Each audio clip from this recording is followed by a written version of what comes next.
Now welcome to what is probably one of the most beautiful flight simulator experiences out there. Welcome to the Alpine Mountains. Welcome back to Swiss001 the channel, and we're actually today at the Swiss001 base in the Engadine Valley of Switzerland, which is, by the way, the birthplace of this channel. Yes, I created this channel like in 2016, I think, in one of the nearby towns here. I'm not gonna precisely name the location, but you know, it just it's happened here. Yeah, this is actually one of my home base airport. I've been to this airport 1,000 times. You can actually very nicely visit it just by this nearby road, for example. It's very close. You can actually just walk up onto the taxiway. You can even see it a little better here on than the flight simulator. Well, what can I say here? This flight simulator represents this airport very, very well and realistically, because this is actually an Orbex scenery add-on. You may know Orbex as being one of the most, you know, accurate scenery designers, and it looks really good and it is realistic indeed. Oh man, it does really look like the real deal. Now, of course, I've already talked about this airport before. I've actually made a real life video visiting that place. We did catch some interesting planes. I think the biggest plane that we catch was the Bombardier Global Challenger, I think, which is indeed one of the biggest planes to come in here, because this airport has a bit of an issue. Well, the runway isn't particularly long, the airport is at a pretty high elevation, and the approach as well isn't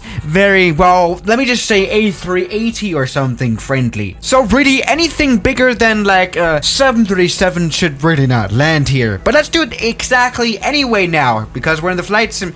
Yeah, you know, it's I'm just closing the circle right now. All right. Yeah, this is actually a 1,800 meter long runway, like 5,800 feet. And this right now, here's a TBM 930, which will hopefully fly properly. Here we go. We're looking good. Very nice. Speed is alive, 70 knots, 80 knots, and we're off of the ground. Obviously, this is a high-performance turboprop plane, so this should have totally worked. Actually, here we can see an interesting plane on the ground, too. What is that? I think that looks like Embraer private jet, right? No, that's a citation. I'm not really good with business jets and naming what they actually are. I think this is a citation jet. It doesn't really matter. I remember this playground here too, of course. Yeah, this is nicely represented here in the flight simulator. So let's just come in for a landing here with maybe a bigger plane. That's exactly what we're here for. You know, I think it already makes sense to just start with something like a serious airliner now. How about the CRJ700, a plane that can actually seat 70 people? Wait, maybe this number, the 700, is actually correlated to the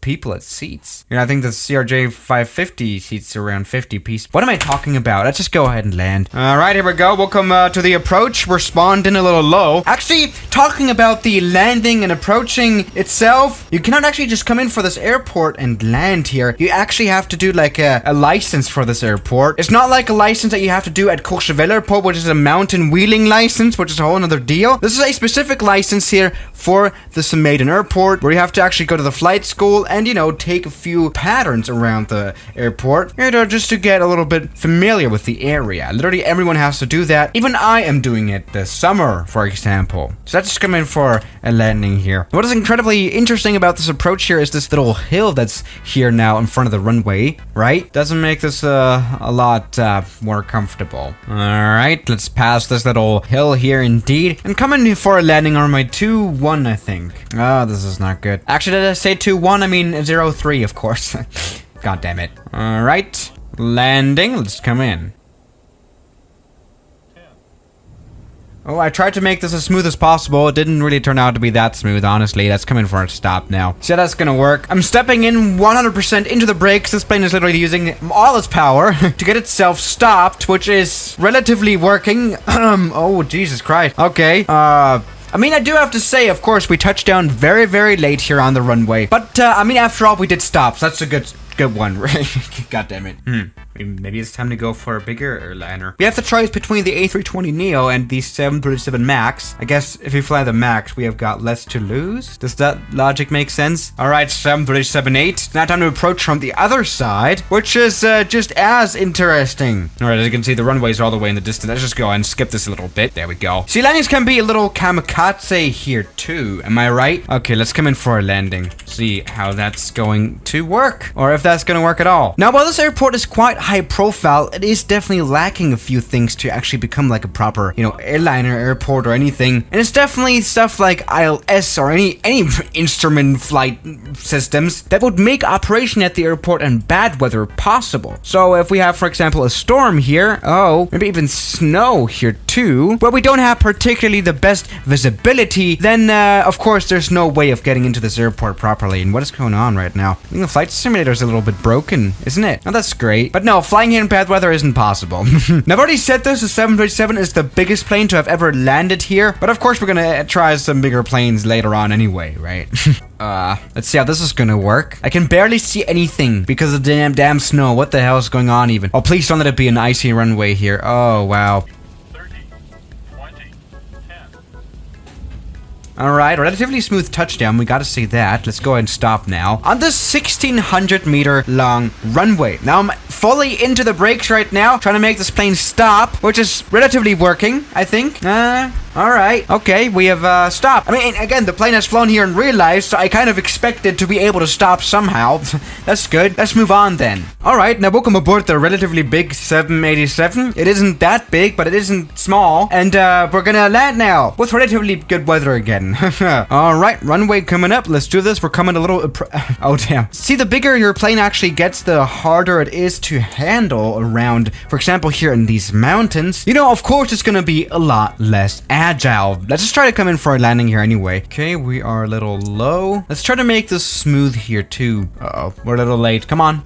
Okay, I think that's been a smooth landing, everybody. Let's go ahead and stop now. Full into the brakes. So the 787, we found that out earlier before. This plane's absolutely a nice stopper, so let's just use that stopping performance here at our airport. Here we go. That worked out very well. Okay, all right, let's now check that out here in the replay. And look at that little tilted landing gear. Ooh, nice buttered landing, am I right? Okay, talking about tilted landing gear, you know what's gonna come now, right? Of course.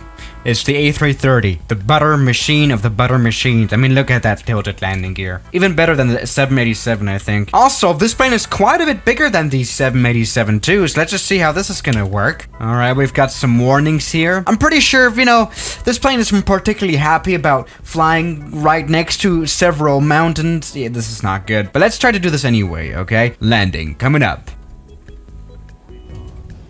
Ooh, that's been a nice touchdown, hasn't it? It's coming for a stop now, which shouldn't be that much of an issue. Even though the A330 is quite a bit bigger than the 787, the stopping performance is quite ridiculous. Okay, maybe this is because of the flight simulator. This is not a pro add-on, for sure. Probably the physics are a bit off here. I mean, I'm pretty sure there's no way that the A330 could use only this much of runway here. I mean, look at this.